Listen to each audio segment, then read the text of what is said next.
Assalamualaikum warahmatullahi wabarakatuh.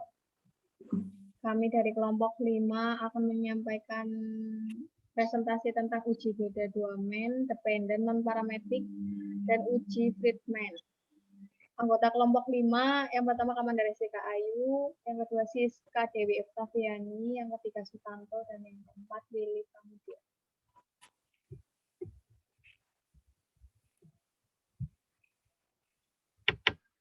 Untuk pengertian dari uji Friedman digunakan sebagai alternatif dari teknik analisis varian dua arah.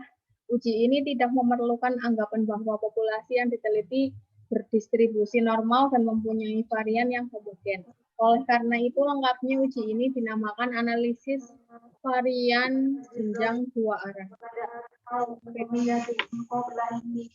Lalu ada asumsi uji Friedman. Yang pertama ada data terdiri dari B kelompok yang saling bebas dengan ukuran K perlakuan. Yang kedua ada perubahan yang diamati bersifat kontinu. Yang ketiga tidak ada interaksi antara kelompok dan perlakuan. Yang keempat ada pengamatan dalam setiap kelompok dapat diperingkatkan berdasarkan besarannya.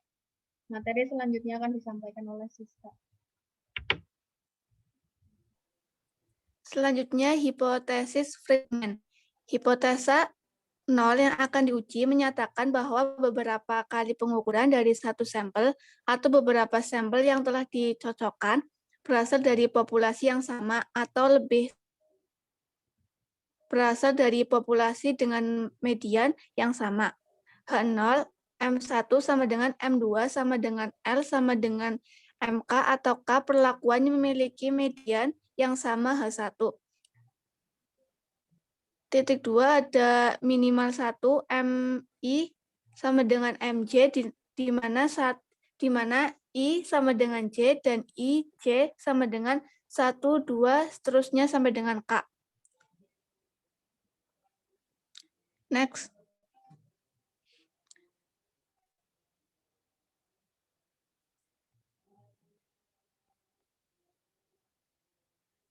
Selanjutnya rumus uji Friedman tes dengan cara manual. Uji Friedman pada dasarnya menguji apakah jumlah keseluruhan ranking RJ berbeda secara signifikan atau tidak. Uji Friedman menghitung nilai statistik yang disebut Friedman XR kuadrat dengan formula rumus sebagai berikut, di mana K sama dengan banyaknya kolom atau kondisi, N banyaknya baris atau kelompok berpasangan, RJ jumlah ranking atau peringkat pada kolom ke J. Hipotesis H0 sama dengan K atau lebih sampel berpasangan berasal dari populasi yang sama. H1 sama dengan 3 atau lebih sampel berpasangan berasal dari populasi yang berbeda. Apabila terdapat data kembar, maka gunakan rumus koreksi kontinuitas yang ada di sini. Selanjutnya, di mana rumus tersebut merupakan penjumlahan dari pengulangan ranking kolom ke J dalam baris ke I. Selanjutnya, ada uji Friedman dengan menggunakan SPSS. Bentuk hipotesis uji Friedman adalah sebagai berikut. H0 sama dengan N1 sama dengan N2 sama dengan N3 sama dengan titik-titik sama dengan NK. H1 tidak semua median NI, I sama dengan 1, K sama besar. N sama dengan dibaca eta merupakan notasi untuk median. Dalam menguji hipotesis, kriteria untuk menolak atau tidak menolak H0 berdasarkan p-value adalah sebagai berikut. Jika p-value kurang dari A, maka H0 ditolak. Jika p-value lebih dari A, maka H0 tidak dapat ditolak. Dalam program SPSS digunakan istilah signifikan yang disebut sig untuk p-valent atau dengan kata. Selanjutnya akan dibacakan oleh Sutanto.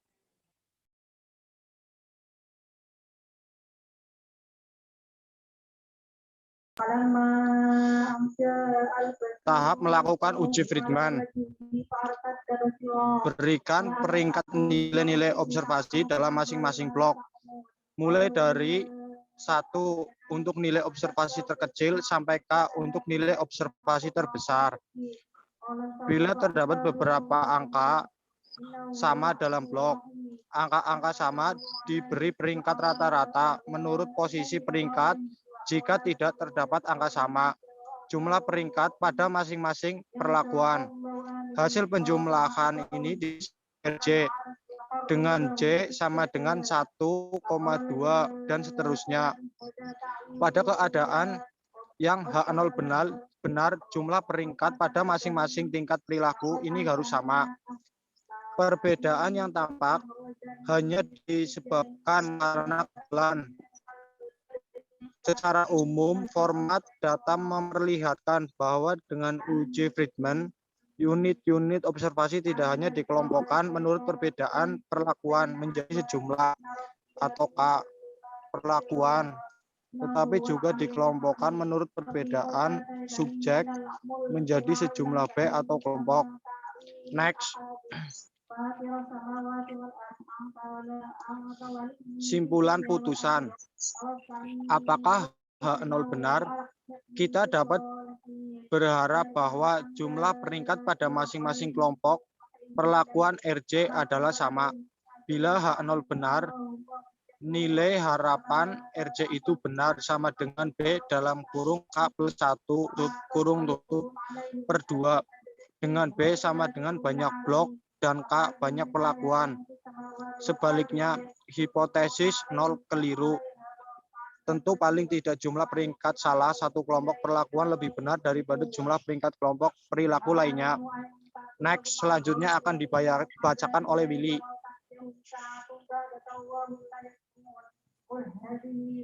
Langkah-langkah pengaplikasian hipotesis SPSS. Yang pertama ada input data. Yang kedua, uji normalitas pada nilai standardisir residual. Terus ada uji normalitas dan uji Friedman. Kesimpulan, uji Friedman merupakan metode non-parametrik yang digunakan untuk acak kelompok lengkap. Tujuan uji Friedman adalah untuk melihat ada atau tidaknya perbedaan pengaruh antar perlakuan. Uji Friedman digunakan sebagai alternatif dari teknik analisis variansi dua arah. Uji ini tidak memerlukan anggapan bahwa populasi yang diteliti berdistribusi normal dan mempunyai variansi yang homogen. Sekian presentasi dari kelompok 5. Wassalamualaikum warahmatullahi wabarakatuh.